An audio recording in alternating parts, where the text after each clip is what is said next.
Doug? So where did the, where did the co-sponsorship end up today? Because after I think Deb's trying to get names off it because she thinks one group up to offend some people, don't know why, only conservatives. who said that? Who said flag would offend? I'm afraid that it will offend Donna, but Donna didn't come in anyway. Donald Levasseur, whatever. Yeah, right. She's invited. She's been reminded a couple of times that she's welcome. What's the deal? She doesn't seem to like to actually get out and talk to people. Mama offered her help all sorts of ways. Makes campaigning a little tougher. Yeah, they carpet bomb the place with signs, but they're not doing much else. Hang around. Right. Anyway, I need to get this going. Let me turn on some audio. All right, right? Yeah. My editor will. Anyway, we'll make it work. All right, yeah, okay, good. Let me know if you need one. Thank you.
you just finish that.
Couple inches here, guys.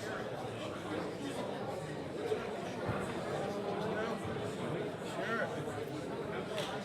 Well, hopefully you're doing okay. Just want to check and make sure I got audio.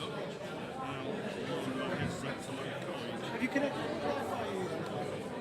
The Mac is fine, but the iPad is a pain in the butt. CSS and H, yes. You just go through the steps, and we'll connect you. And good luck keeping an iPad connected. Good to know. I think I'm just using my own hotspot. After you told me that. I was gonna say it's not gonna be that good. The Wi-Fi won't. Yeah. I'm a product of the University System of New Hampshire, and I went and on it.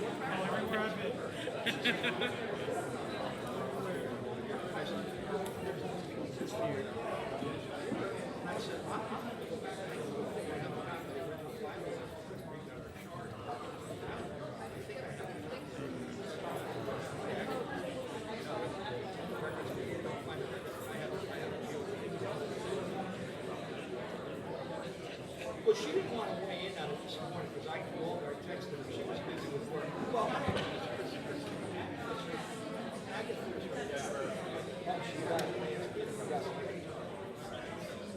was kicked off when I got her response. Welcome to Nashua Community College's decorated hall auditorium. At this time, we would like to remind you that food and beverages are not permitted in the auditorium. In the event there is an emergency, there are exits on either side of the auditorium at the lower and upper levels. Restrooms on the lower level are located on either side of the ticket booth behind the auditorium. On the upper level, restrooms are up and to the far left as you exit. At this time, we would also like to remind you to silence your electronic devices. Thank you, and again, enjoy your time here at Nashua Community College. Hello, my name is Andrew Sonoda. I am the chairman of the National Republican City Committee. behalf of the community, I'd like to welcome you all to tonight's second congressional debate. And at this time, I'd like to introduce our moderator for tonight's debate, Matt Burdett, Editor-in-Chief of the Nashua Telegraph.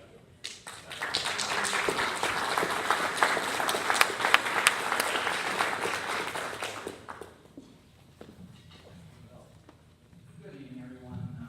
I am Matt Burdett with the Telegraph. First off, I would like to go through basically the general guidelines for tonight's debate. Time is very limited, so there will be no audible audience reaction of any kind except one round of applause after all the candidates have been introduced. No audible audience reaction of any kind are allowed after that. Candidates may be held accountable for the behavior of their supporters in the audience. If a moderator links a violation of the audible reaction rule to a candidate, the moderator may, at his or her discretion, skip the offending candidate in the next round of questioning. The moderator has the discretion to adjust the candidate's time to compensate or penalize for audible reactions. Now, just as a reminder, everybody can turn off their electronic devices. As for the speaking order for the debate this evening, the candidates chose numbers from a hat to determine the order for the opening statements and answers to the questions. Any order will advance one spot after every question. The primary goal being to give each candidate an equal opportunity to speak in every place within the sequence and an equal amount of time. As for conduct for the debate, each candidate will be given 1 minute opening statement. I will ask one question, and each candidate will have 1 minute to answer.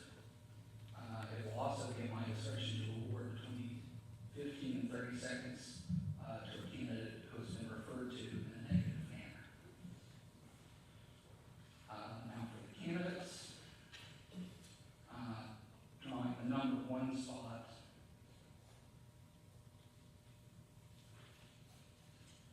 was Steve Negron of Nashua. The number 2 spot, Mr. Bob Burns. The number 3 spot, Ryan Belanger. The number 4 spot, Dr. Stuart Levinson. And the last spot, Lynn Blankenbecker.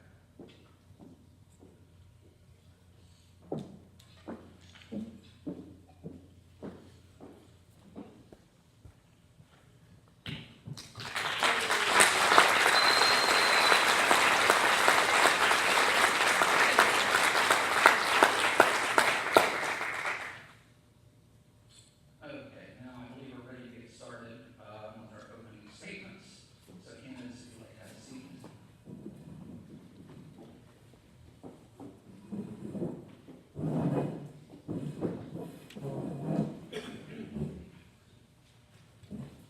And Mr. Negron, if you would like to lead off, please.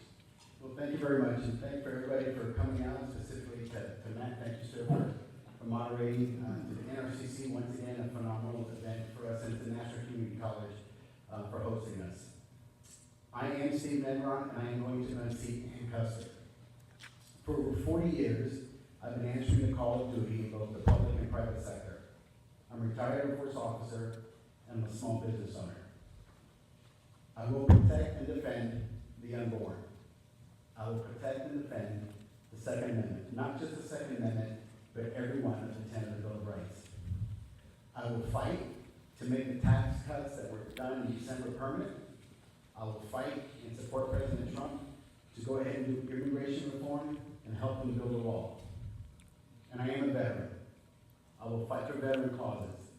I'm retired Air Force, my wife's retired Air Force, my father's retired Air Force. Our family has over 109 years of military service and still counting, as our son is on active duty with the Air Force Special Operations Command. Who's Ann Custer? Thank you, Mr. Negron. Moving on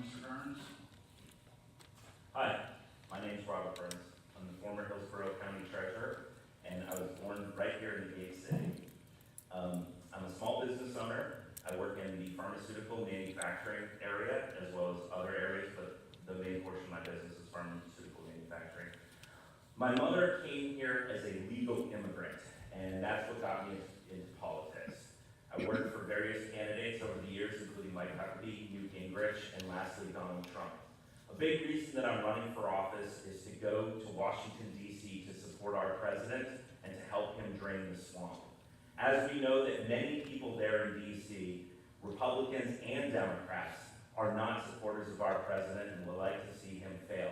I would like to go to Washington, D.C. to push the MAGA agenda, to build the wall, to make the tax cut permanent, to protect our Second Amendment, and to protect life. Thank you. Thank you, Mr. Burns. Just as a reminder to candidates, there is a timer down front for your reference. Mr. Glenn, come to you. Yes. How you doing? My name is Brian Belanger, and I'm running for the 2nd Congressional District seat for Congress.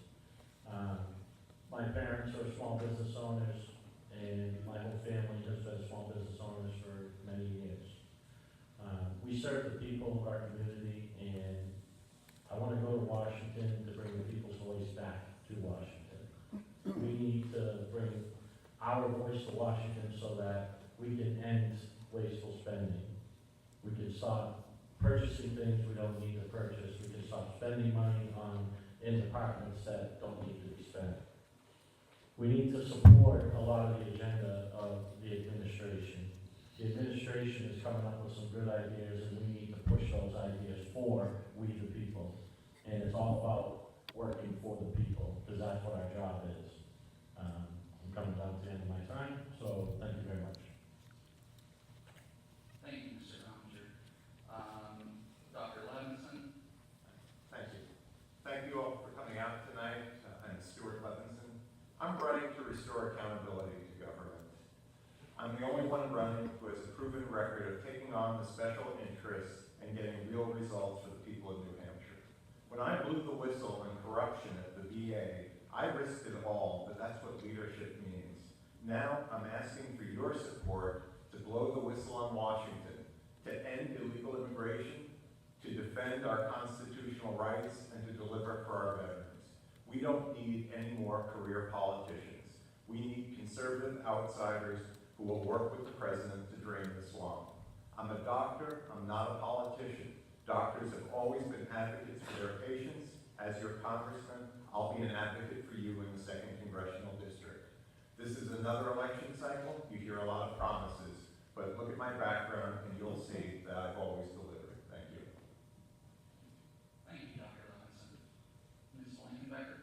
Thank you, and thank you so much, everyone, for coming out. It's been so amazing to campaign here in CD2. People are excited, they're ready for change, people are ready for civility and integrity in DC. Unfortunately, some in this field have not chosen civility and chosen to question my record of service.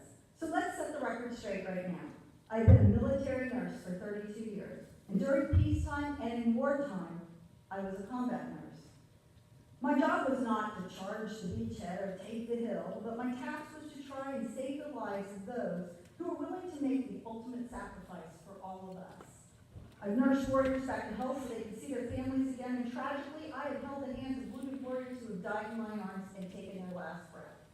That is what happens in a combat zone, and I've been there. It is an honor to serve my country, and it's unfortunate that some have chosen to dishonor themselves and our veterans by choosing politics over patriotism. The good news is there is one person on this stage who can accomplish the mission of defeating Ann Custer and bring civility to Congress, and you're looking at it right here. I'm Lynn Blankenbecker, I'm mission ready, combat proven, and I appreciate your vote.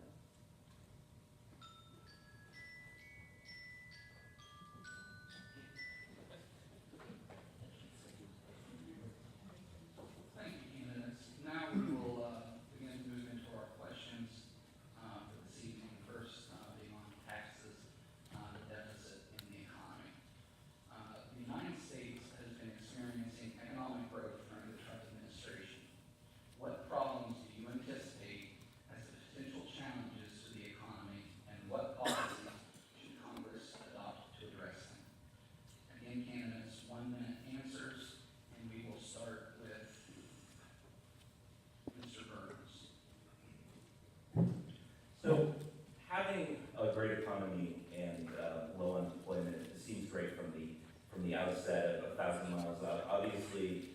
are certain issues that we have with such low employment, finding sometimes people to work. So one of the things that Congress can address is getting people here more under the many different types of visas that allow temporary workers, or even bringing in, changing some of our immigration policies to bringing in the types of high-tech workers that we might need in certain areas that we can fill those. Another issue that we have is we see a lot of manufacturing leaving America, and it's great and all that we all have jobs and we move a lot of money around. I don't remember the CEO's name because he's Japanese, but I remember him being in all of America that we're losing all our manufacturing and we're becoming an economy based on moving just money around. And I think it's important that we have policies here where we don't hinder manufacturing in America so that we can kind of get the manufacturing back from overseas and keep the manufacturing that's here for national security reasons. Thank you. Mr. Bellinger, the same question, and if you need the question repeated, please ask and I'll do so. Yeah, no, I'm all set. It's main thing is to keep workers here in New Hampshire. We need to make incentive programs for our college students so that we can keep them to stay in New Hampshire when they graduate. With that, we'll be able to keep employment. And again, we also need to go, and these companies that are coming back into the United States to manufacture things, we need to get our congressmen to find those companies and bring them to New Hampshire. We need to make incentives for them to build things and make things in New Hampshire. Over this campaign, I hear a lot of complaining about 2-cent hike in aluminum cans for their beer. Well, we need to get someone to start manufacturing aluminum cans here in New Hampshire instead of worrying about getting them out of Canada. We have to stop worrying about feeding other countries' economies, and we've got to start building things here and creating jobs. And again, a lot of it has to do with getting into our colleges and trying to teach students here in New Hampshire. Thank you. Dr. Levinson? Ann Custer voted against tax cuts that put money in the pockets of 80% of the citizens of New Hampshire. It's almost like she represents other states and she doesn't want the New Hampshire economy to succeed. That's why we have to get rid of her, one among many reasons. We've had the longest bull market in history. We've had economic growth, which based on absolute numbers has been greater than any other time in recent memory. And this is what Congress has to do. Make the tax cuts permanent and also continue the trend of deregulation. Deregulation was giving a stranglehold. Deregulation will prevent further stranglehold on our economy. I visit many small businesses. One financial services business, they have 10 brokers, they need one person who's a full-time compliance officer. So that has to change, and Congress must take the lead in doing this. If we don't, then the president's agenda will stall. So right now, it looks like the horizon is good, but there are many problems that can get up, such as interest rates and other factors that are looking to stifle growth. Ms. Lincoln-Becker? Please repeat the question. The United States has been experiencing economic growth during the Trump administration. What problems do you anticipate as the potential challenges to the economy, and what policies should Congress adopt to address them? Thank you. So yes, I agree. When I was out on the campaign trail, I stopped at the gentleman's home and he came out the door and I said, what do you think Trump's best policy has been? And I said, the tax reform. And he literally came out of his door and hugged me, and with tears in his eyes said, we make $400 more a month and we are now able to buy a new car for the first time. So you're right. You're absolutely right. The economy is better. And we need to continue that and support our president so that we can continue those great policies that he's put in place that are benefiting the Granite State. Because ultimately I care most about the Granite State. When I was over at the Pentagon, I got to watch the government shutdowns and the continuing resolutions that chipped away at our national security. Failing to pass the budget deficit and takes away from our national security. So we need to look at those two things in isolation. We need to look at reducing the deficit. The deficit will never get reduced without a balanced budget, so we need to support Congress's job anyway. Deregulation. We've got to get control of regulations, deregulate so that people can keep businesses going and more money in their pockets, and my time's up. Mr. Negron? Thank you for the question. Is this on? Everybody's talking about taxes, but that's half the equation. I don't hear anybody talking about how we're going to reduce spending. And that's what you have to do. You can't have tax reduction without deficit reduction. And that's what we have to do in Congress. You know, I believe in this process called zero-based budgeting. And that is where all of those 12 people that put in their authorization bills and they have 12 appropriation bills, they have to start from zero and justify what their budget is. Everybody believes that they get to have the same budget from last year as a starting point. That has to end. The president is doing some great things, and those of you following the news today, he started a new agreement with Mexico. He's going to go ahead and throw out NAFTA and start a new agreement with Mexico, and he's going to bring Canada in. So I believe the president is doing those things that are important to us. He's looking at the trade deals, and I think those are the things that are going to bring this economy back and keep us strong. Thank you. The second question of this evening will deal with military and defense. What do you see as national security threats, and what policies would you propose in Congress to address them? And this question we will start with Mr. Mellinger. Well, our biggest, one of the big things about our defense is that we have to keep our enemies close to us. We have to keep talking to them. We can't not talk to them. We can't not be involved in what they're involved in. It's been wonderful that our president has talked to Korea and is starting doing some good things with Korea. And now we have to move to China. I know we have trade deals with China. We have all kinds of money involved with China, but we still have to keep involved with what's going on. We just have to come up with plans to make sure that our country stays strong. If we stay strong here in the United States, and we have to involve we the people have to be involved in it. We need to keep our country strong, defend. We don't have to buy steel, we don't have to buy things from other countries. Thank you. Dr. Levins. Yes. Well, some of the threats to national defense include, paradoxically, our growing economy. It's harder to maintain readiness when troops are mustering out and not staying until retirement. So we have to improve the benefits within the military. That's one of the things the president's been working on, extending GI Bill benefits, and that will help allow soldiers to receive education while they're in the military, as well as use the benefits once they finally do leave, and that makes it more attractive as well. Another issue on the same lines is our VA system. If our VA system doesn't do its job, then people will think twice about even entering the military during peacetime. People enter the military for a variety of reasons. Patriotism is certainly one, but they look at their career prospects as well and how well they're taken care of. If we don't take top-notch care of our veterans, it creates morale issues for those in, as well as for those who have already left, setting a poor example. Ms. Blankenbecker. Thank you.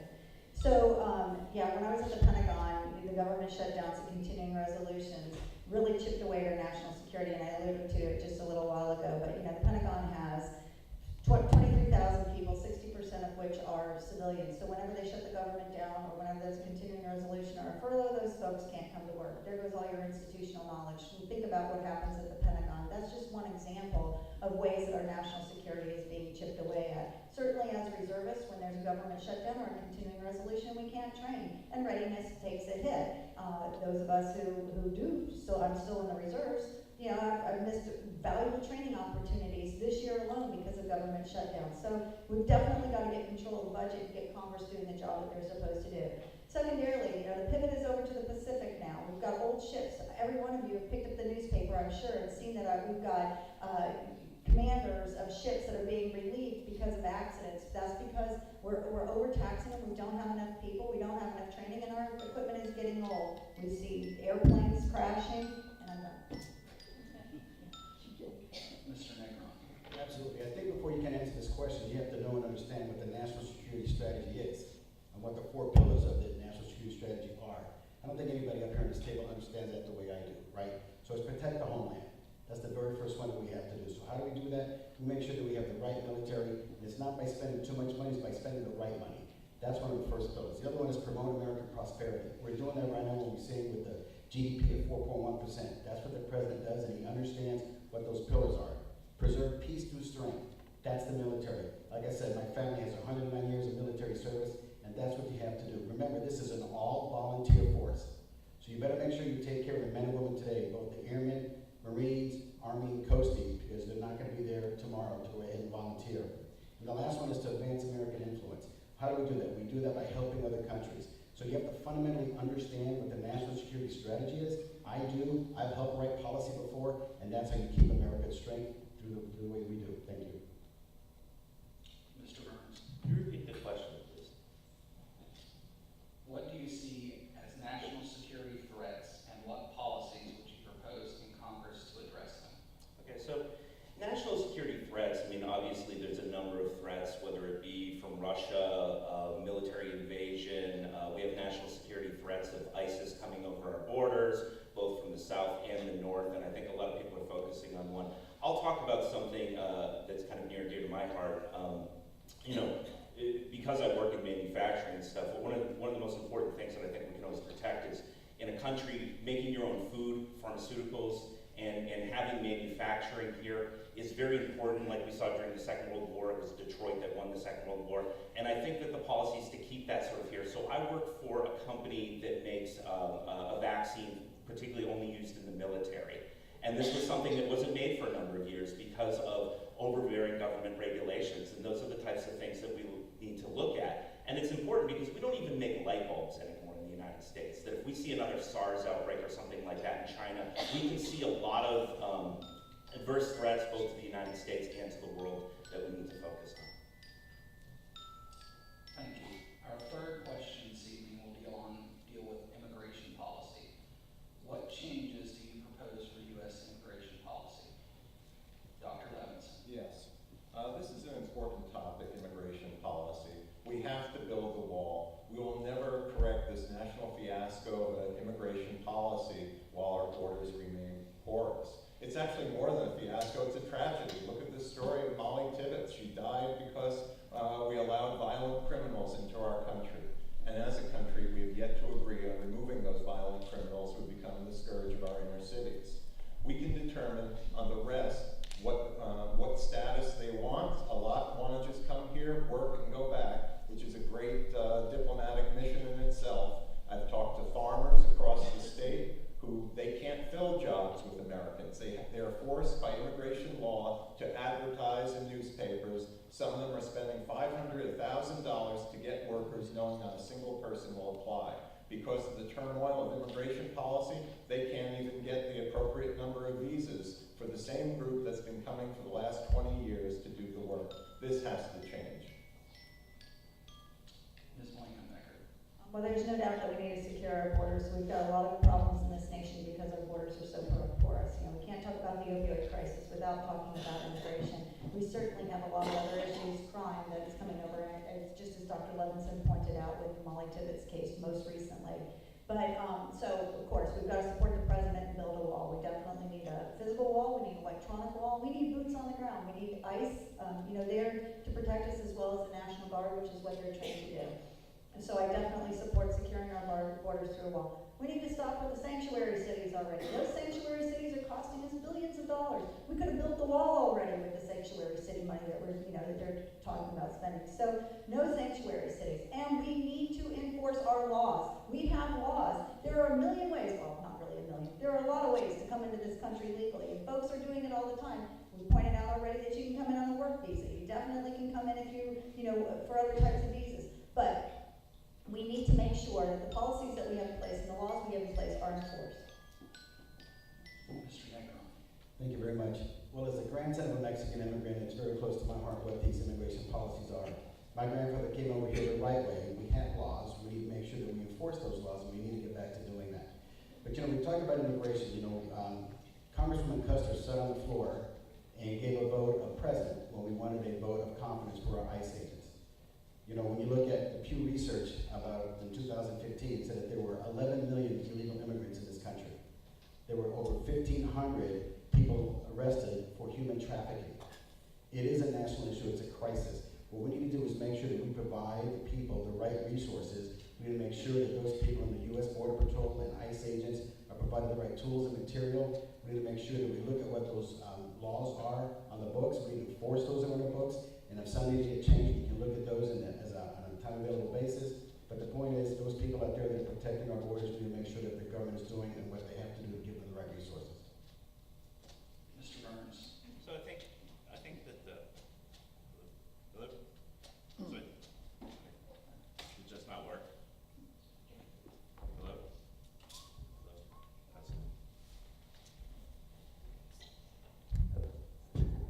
Hello? That's now it's perfect. Yeah, I'll let you just So with everything that's been set up here, from securing our border to deporting illegal aliens, especially those who have been committing crimes that are already on our radar, so that we avoid terrible tragedies like Molly Tibbetts. Absolutely, all of that, and I think that that's something that we all agree on. One thing that's not being talked about a lot is the amount of people who are coming here on vacation to have what are called anchor babies. And that's something that we do need to crack down on, is pregnant women coming from China, Russia, and really any country who are here specifically on one of these birth vacations here in the United States to have children that will then allow them to enter in and out of the country more easily. And I think that that's something that a lot of people are kind of scared to talk about on this campaign or campaigns across the country, and I think that's something that we really need to focus on. Mr. Bellinger. It's a lot to sit and talk about the immigration process and this and that. We got to stop fighting across the island. We got to just get down to redoing the immigration process. If you're going to come to our country, you need to come to our country the proper way. We have a lot of folks that entered our country in the past, and they came in, they did the immigration process, and they got their citizenship. If you're going to live here for 2 or 3 decades, and then when it comes time that we're going to deport you, you can't say, "Whoa, I didn't have time." That's not right. We need to hold everybody accountable. Law is the law. These sanctuary cities, if a cop is harboring someone who committed a crime, and they're going to let them walk out the courtroom door, that judge, the police officer, and they need to be held accountable, because laws are laws. We need to stop it, because if you or I do a crime, we're going to go right to jail. We're not going to collect the $200. We need to fix these sanctuary cities also. Thank you. Thank you. Our fourth question of the evening will deal with healthcare. What would you propose as a member of Congress to improve cost, efficiency, and access to health services in New Hampshire? And we will start with Ms. Blankenbecker. Thank you. So first of all, we'd open up the line of interstate commerce so that folks can buy their insurance across state lines, so we can lower the cost of insurance. And folks, we can get them in the competitive market. Second of all, cookie cutter insurance or cookie cutter healthcare doesn't work. I would not be an advocate of government-run healthcare. We need to decrease the regulations on healthcare so that folks don't have problems with access. We need to incentivize providers to go into the field of medicine. These enormous education bills that they have on top of their very first thing they have to pay when they get out of medical school to start a practice is $190,000 medical malpractice insurance bill. So we got to have tort reform too. So there's lots of ways that we can curb the cost of healthcare in this nation. And certainly in 1 minute I can't fulfill it all for you. I will tell you though that I have 32 years of healthcare experience. I've done healthcare policy, I've done healthcare law, I've done healthcare delivery, I've done healthcare regulation. I know a lot about healthcare, so much so that CBS came up here today and interviewed me on healthcare and how we were going to fix it in this nation. So while I don't have a laid out plan for you right now in the last 3 seconds that I have to talk to you, I know I can help with the healthcare crisis in this nation. Mr. Negron. Thank you for the question. The first thing you have to do is get the government out of the healthcare business. Number 2 is you need to make sure that you bring in what I like to call as a health savings account. I think that's something that me as a small business owner, I started that in 2007. I think it's a vehicle that has not gained traction, but when you look at it, I think it's something that will be able to lower cost. The third thing you have to do is allow the individual in the marketplace to decide where they want to get care. So when you get an explanation of benefits, you see this big lump number, but you have no idea what's rolled into that. An MRI at some hospital, XYZ, could cost you $3,500 on your EOB, but you don't know what that costs. And as a business guy, you know that those rates are called wrap rates. That means everything is rolled into that rate. The floor cleaner, the lights, the toilet paper, the garage attendant, everything is rolled into that. What you need to be able to do as a responsible consumer is we need to give you the information so that you yourself can go and get that same procedure at an independent entity, probably the same equipment and the same technicians, and do it on a cost basis. And I think we need to empower the people to make their own healthcare decisions. Thank you. Mr. Burns? So, and again, I think that there's a lot of stuff that we're going to agree on when it comes to healthcare. Absolutely, the government needs to get out there, and that's great to say and stuff. But the truth of the matter, when I was county treasurer, I saw where all the money went to healthcare. It was the government workers, it was the sheriff's department. When we talk about the prison, all the prisoners are essentially on government healthcare. They are on government healthcare. It was the nursing homes. It's Medicaid, it's Medicare. So when we're looking, and it's the VA, when we're looking at government health care, first thing that we need to do, and when I see that people on Medicaid will go to a doctor and they don't have to pay a copay, so they don't worry about taking an ambulance or going to the emergency room and having to pay more. People need to be rewarded, and people need to pay larger copays when they're using stuff like the emergency room as a primary care doctor. And that'll help free up the emergency room for those of us who have our own private health insurance. And we need to open up the market so that people can get catastrophic health insurance from over states and stuff, and as well like that again. Thank you. Mr. Bellinger? The number one thing we need to do is to get the lobbyists. The lobbyists in Washington make a lot of money, and they're in the pockets of every single congressman and senator you can think of. And what's going to happen is if they continue to do their plan, the lobbyists, they're going to control on how everything happens. Until we get rid of them, we're going to keep spinning our wheels. It's like being in a mud pond. I believe everyone should have health care. I haven't got the exact answer how to do it, but I know that everybody has to get together and they have to work for the people and not for themselves. That's the biggest thing we have to stop, is these congressmen and senators working for themselves and not for people that they're supposed to represent. And again, like Bob said, we all agree on basically the same issues for healthcare. We believe everybody should have healthcare. We believe that everybody should be represented. But I believe lobbyists are our main problem. Dr. Levinson? Well, thank you. That's a question that I've been asked quite a bit. I have over 30 years experience in healthcare as a physician executive. At the high point of my career, I had over 800 healthcare employees and was overseeing 8 medical centers in 6 states. The main thing is we have to stop paying for healthcare on a cost-plus basis. Every extra test that's ordered, every extra consultation that's obtained, it delays the delivery of healthcare, but moreover, it adds cost, and there's no disincentive. As a matter of fact, your providers are incentivized to upcode and charge more by adding more superfluous tests.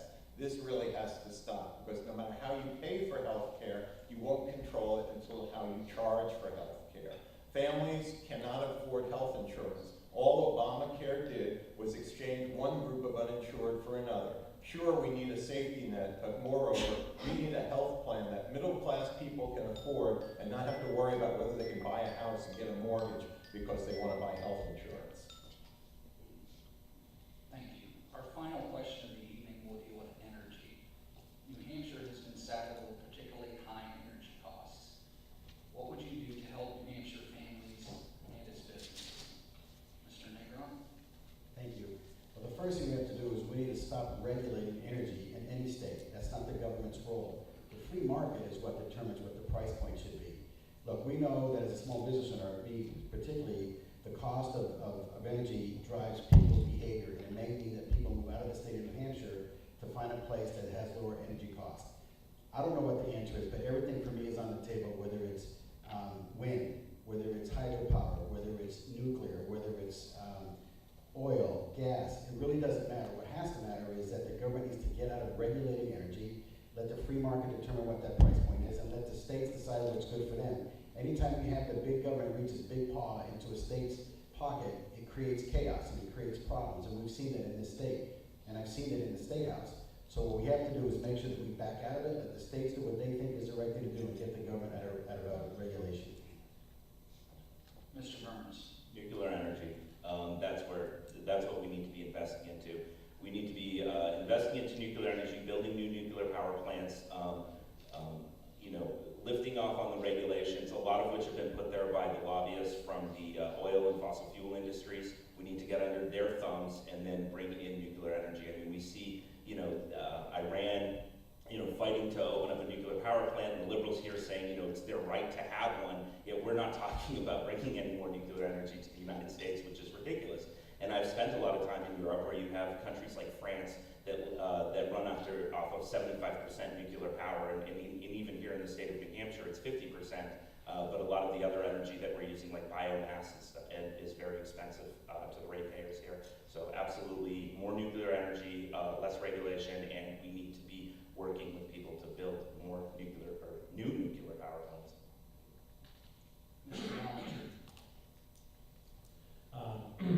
I believe that we need to get back to working on some hydropower. We just can't be beholden to another country for any energy on this East Coast. We need to make sure that we get in, and if it's nuclear power, wind power, solar power, we have to try and get people excited again to try and do these things. If we pull back some regulations, we can open up some of our hydro plants again here in New Hampshire and just retool them, get them to produce power again. They were all successful in the past years. We have all the proper, everything's properly set there. We just need to rework them, get some new, spend a little money on them. Hydropower would be a big thing for New Hampshire, and it would generate. And Seabrook's coming close to being done here, coming up in a few years. So we do need to think of a new plan. And I think hydro's a good start, and obviously I agree on the nuclear power also. Dr. Levins. Well, interestingly enough, with deregulation in the power industry in New Hampshire, it's led to increased costs. Part of that has to do with the greatest part of your electric bill is the transmission costs. So by producing power within the state, we can hedge against that as well as volatility in the national market. One of the things we can do is use renewables, because for the first time in history, renewables can now compete with fossil fuels for the production of energy in a market system. My goal would be to remove all subsidies, so that way the marketplace can decide. We shouldn't be picking winners and losers. We often ignore the oil and coal industries because they've been picked so early that they get the largest subsidies. We also have to understand that while nuclear power in theory looks desirable, the problem is because of the redundant systems required and the safety issues as well as the lifespan of the reactor core, one of the problems is that it actually is near one of the most expensive. So all options are on the table, but we have to act what's in the best interest for New Hampshire. Ms. Blankenbecker. Thank you. Yes, diversity of energy is certainly what we should be looking at, and just like everybody said, all options are on the table.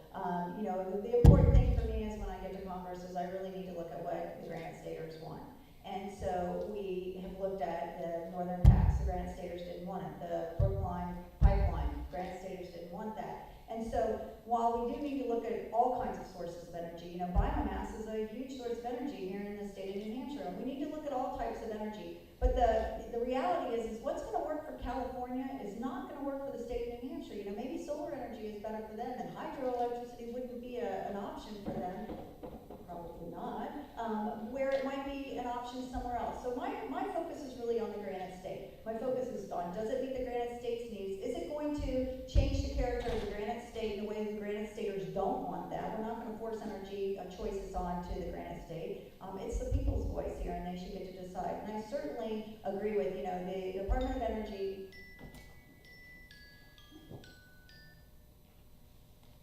Thank you. I'd also like to take a moment now that our questions have been concluded to thank the candidates for being very respectful of the time limit. That being said, we are now going to allow for 3 minutes for closing statements. And we will start closing statements with Mr. Burns.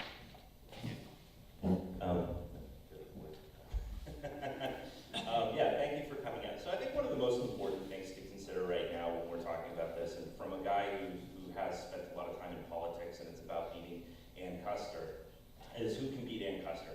Unfortunately, what we've seen is the RNC is not focusing any time on the 2nd District. They don't believe it's winnable. And we need to make this winnable, and one of the important factors that I bring to the table is being an early Trump supporter, and being an early supporter of Trump, and knowing Donald Trump and his family members. We need to be able to excite that base. We saw tens of thousands of brand new voters for the first time come out and vote for Donald Trump, and then they continue to vote in both the primary and the general election. And we need to be able to reach out to those voters and excite them. And honestly, not all those voters are Republicans. Some of them are independent, some of them are undeclared. Some of them really don't consider themselves anything, but they like what's going on and they like what's happening with the president. The president has been very successful, and he has a brash and harsh way of talking and on Twitter and stuff like that, and he's not a polished politician.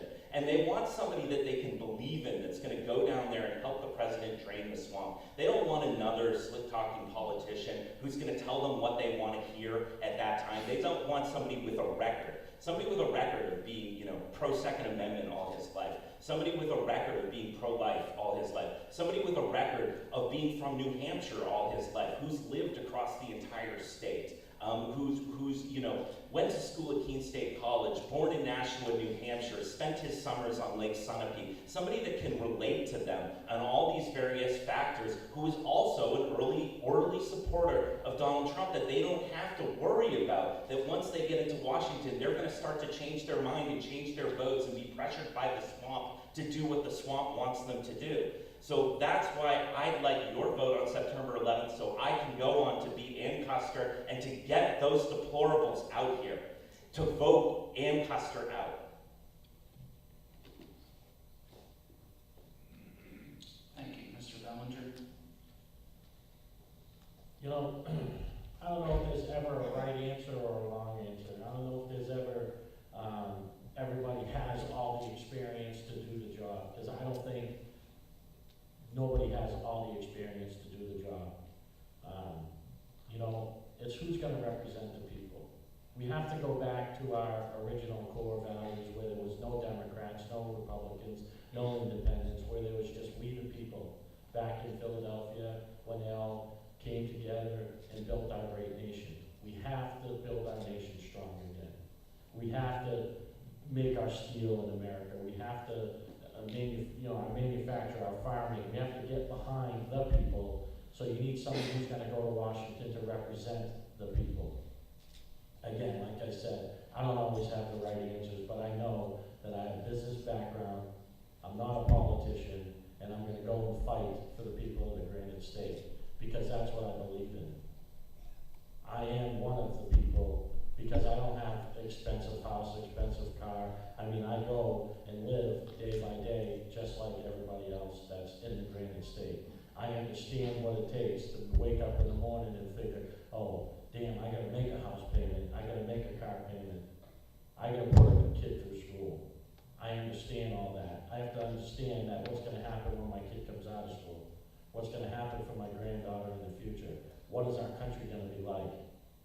Are we gonna continue to be fighting a war that we don't deserve to be in?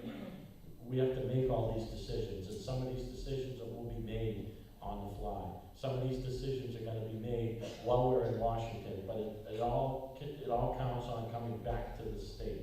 Constituent services, coming back and knowing your name. 32% of the people in the District 2 don't even know who Ann Custer is, and she's been there for 3 terms. That's ridiculous. You got to come back to the Granite State, and you got to go to all these towns, and you got to go visit. That's what we need. We need someone who's going to care for the people and actually visit the people after they get elected, not worry about visiting them in 2 years when their time's up again. We need someone who's going to want to go around and going to want to go to carnivals and fairs and flea markets and just walk around and walk into a diner not with 4 of your friends and take pictures of those same 4 people in 30 diners. You need to go into a diner by yourself and start handing out placards and talk to people and ask them, geez, what can I do for you when I get into Congress? That's what it's all about. It's about the people. And as soon as everybody remembers that and starts to figure that out, it's the people that are going to put us there. It's the people we have to represent every single day. What's in it for the best? What's in it for the best for the people of the Granite State? That's what we have to ask ourselves every day. Thank you. Dr. Levins, thank you. Thank you, Nashua Republican City Committee. Thank you, Andrew, for organizing this, Di. And thank you all for coming out tonight. I know it's still the summer, the days may be getting a little shorter, but there are plenty of places you can be. So I, for one, really appreciate you coming out and seeing democracy is going to work this time. When I blew the whistle on dangerous conditions at the VA, I did risk everything. That's my definition of leadership. This race is about Ann Custer's lack of leadership. I decided to run when I saw her constantly shortchange New Hampshire. Career politicians only look out for themselves. I've proven that I'm a reformer, a conservative outsider who can take her on. I've sat across the table from her in settings where she made no attempt to hide her contempt for her constituents. At the VA, I never hesitated to take on the second largest governmental bureaucracy despite those personal risks. I spoke up not only for our most deserving population, but for our most vulnerable, our veterans. I showed they won't be forgotten, and we won't be forgotten either. Now I'm asking for your support on September 11th to speak up for you. With your support, we'll show Ann Custer we can stop illegal immigration. We can defend the Constitution, and we can do a whole lot more. It's not just another midterm election. Some Democrats are scheming to impeach our president. Why? Because he isn't a career politician. He is looking out for us and not them. Together, we're going to deny the Democrats this plot. They are counting on our apathy, and they're counting wrong. They are not going to stall a Republican agenda that has brought about record prosperity for the American people. They are not going to be allowed to deepen the swamp. I'm asking you to vote on September 11th for me, a doctor who will go to Washington and work for the people of New Hampshire. Please go to levinsonforcongress.com and sign up and see how you can help out. Thank you so much. Ms. Meisenberger. Well, thank you so much, and I'm so excited to always come to events like this. It's clear the red wave is coming. Folks look, don't look like a real excited group tonight, but generally people are really super excited that we're going to actually do this, and we're going to have the red wave come through. That happened for me in 2009 when I ran for that special election in Concord. Nobody thought a conservative Republican like me could win in a district like that. I beat a 4-term mayor and embedded state representative for like 11 terms. And he had a great name ID, and he was very popular, he was a super nice man, but I beat him, and I beat him by 17 votes, and I beat him by a true, strong grassroots campaign. And if we can do it in 2009, we're gonna do it again, and so I'm so glad to see that there's so many people that are hopeful that the red wave is coming. For the last 6 years, I have gotten information periodically, not very often, but from our current representative, Ann Custer. And her literature always says, I voted with Obama 99% of the time, or I voted with the Democrats 99% of the time. But never once did I ever get a piece of literature from her that said I voted for the Granite State once. And that's really bothersome. She's our representative. She should be representing us.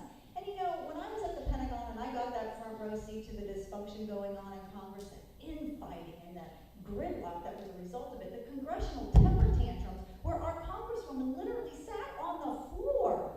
And I thought to myself, oh my gosh, we can do better than this. There's a million people that wear a military uniform. It doesn't matter if we're Army, Navy, Air Force, Marine, Coast Guard. It doesn't matter our political leanings or our religious background, if we're male or female. We all roll up our sleeves and we do one thing, and that's protect and defend this nation and our Constitution. And if 1 million people in the military can do that, 435 people in your Congress should be able to do that for you. And that is exactly what I intend to do for all of you, is to go bring that military ethos, roll up my sleeves, and get to work with everybody else. We take an oath when we join the military. It is to protect and defend our Constitution, and surprisingly, Congress takes a very similar oath. So for me, this is the same oath, just a different mission, and it's my intention to go to Congress and bring that ethos with me. If there's no doubt, you can look at 32 years in the military, I've protected and defended the Constitution. I'm very strong on every constitutional amendment, and certainly the Second Amendment. I'm the only candidate that's been endorsed by the Susan B. Anthony list.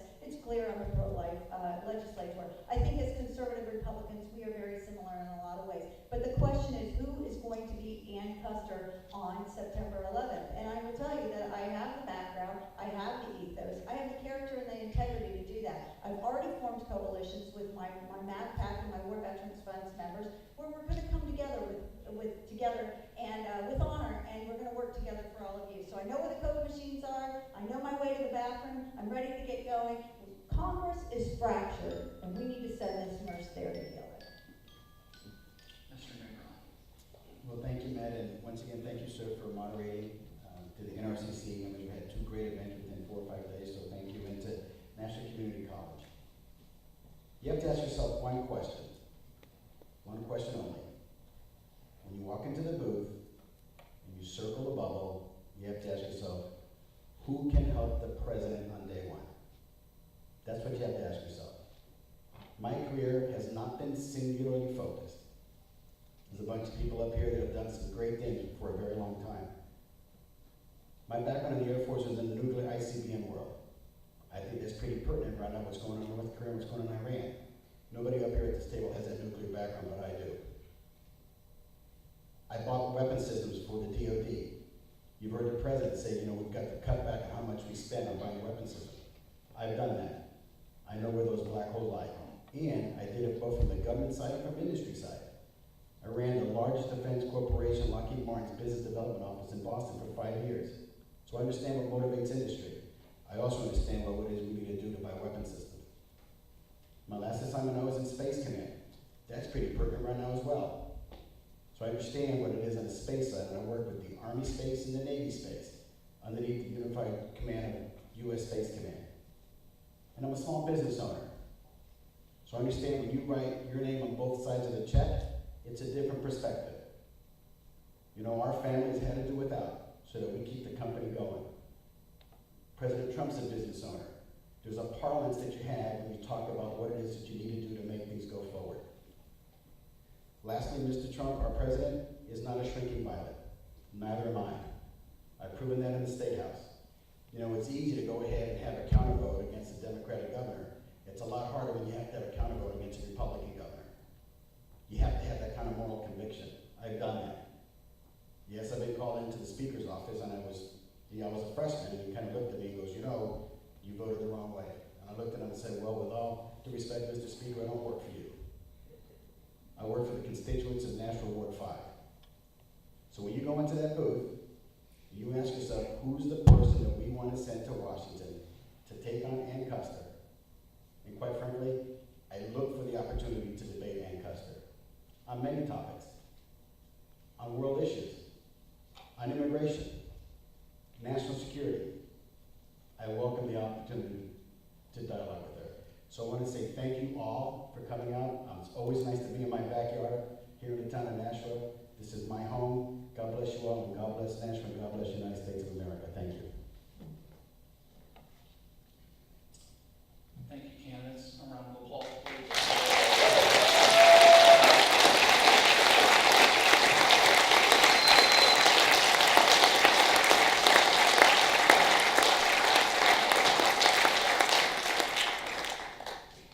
Thank you so much, ladies and gentlemen, for coming out. A big thank you to Nashua Community College for being our host site, and also a personal thanks to the Nashua Republican City Committee for asking the Telegraph to be a part of this. Candace, thank you.